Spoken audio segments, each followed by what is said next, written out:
Yo, what's going on, guys? It's Houston Sports Talk back in the video today, and today we're going to be talking about why the Houston Rockets screwed up at the trade deadline today. The Houston Rockets made no moves by today's trade deadline. At least they didn't go throughout the whole deadline without making any moves. If you do remember, a couple weeks ago, they did trade for Steven Adams, where they sent Victor Oladipo and 3 second-round picks for Steven Adams. Here's the thing. He does not help now. Adams is going to be great. I'm going to really love that the Rockets have Steve-O next season. Can't wait for him to be the backup center in the 2024-25 season. But the matter of the fact is that he's not going to help now. And I know the Rockets have been slipping a little bit. It feels like they've been kind of flatlining a little bit. 23 and 27, they keep dropping games. And especially, it doesn't help when this team is playing on the road. It's like a completely different thing. 18-9 at home, and I think it's we're 18 and 9 at home and 5-18 on the road. I looked at it tonight because I was talking to somebody about it. There are only 5 teams in the Western Conference that have a better home record than the Rockets this season. But on the other end, there's only one team in the Western Conference that has a worse record than the Rockets on the road this year. So the Rockets are one of the top teams in the Western Conference when playing at home this year. They're a top 6 team in the Western Conference when playing at home, but they are the 14th.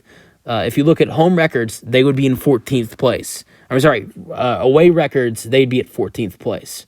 So 23 and 27, playing on the road is what hurts this team. This young team has, obviously not been able to figure out how to win on the road. They blew a lead the other night in Indiana against the Pacers in Indianapolis. And now they don't make any moves today. They had the assets: Jae'Sean Tate, Aaron Holiday, Jeff Green, Jack Landale, multiple draft picks all over the place. And there were teams that were interested in acquiring some of their players. Jae'Sean Tate had interest. Aaron Holiday had interest. The Rockets, there would have been teams that would have taken Jock Landale. Now, I don't think there would have been teams that would want Jock Landale, but we saw a lot of players that were traded today that, that teams, not necessarily might want, but are just taking on to get rid of different players. I really think the Rockets could have found a way to upgrade this roster. And it was just today throughout the day, it was multiple players at a time that I really wanted the Rockets to go after, and they didn't get.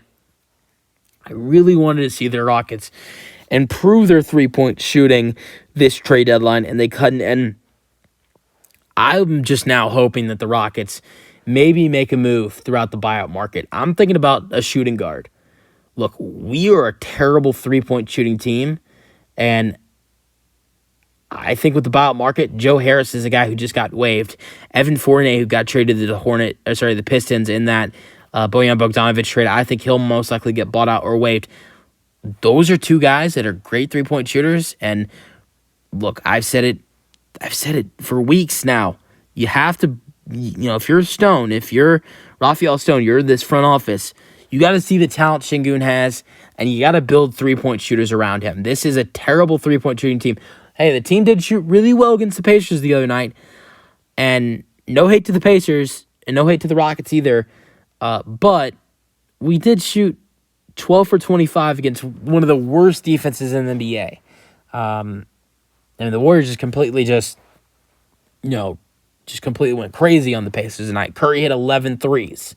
That's nearly as amount of threes that the Rockets hit against the Pacers as a team the other night. It's a one-off. The Pacers are not a good defensive team. They're not good at defending the 3 ball either. So I really think that that's not really that impressive. And we're bottom 5, or maybe it's gotten a little bit better after shooting 48% tonight. But as of recently, we were bottom 5 in 3-point percentage in the NBA. And there are not a lot of guys on this team that you can rely on shooting the ball. I think we have our good shooters here and there, but there are some guys. A lot of our good shooters on the team are guys that are inefficient. Look, you got Jabari, who's a little bit inefficient sometimes. Dillon Brooks as well. Fred VanVleet, I know he's injured right now. But I think we need to build good catch and shooters around Alperen Sengun. Look how many good 3-point shooters Nikola Jokic has around him. I watch consistently every night, you know, how good the Nuggets shoot from three. And I watched the Nuggets-Lakers game tonight, and one play that Jokic made, he was getting double-teamed, and he found Michael Porter Jr. wide open in the corner. We have to find guys that, for Alperen Sengun, where he can get wide open, or not wide open looks, maybe wide open looks, but, get looks to guys that we know, all right, this is an automatic make. And I don't think there's a lot of guys on this team right now that, are bucket getters for this team from the outside.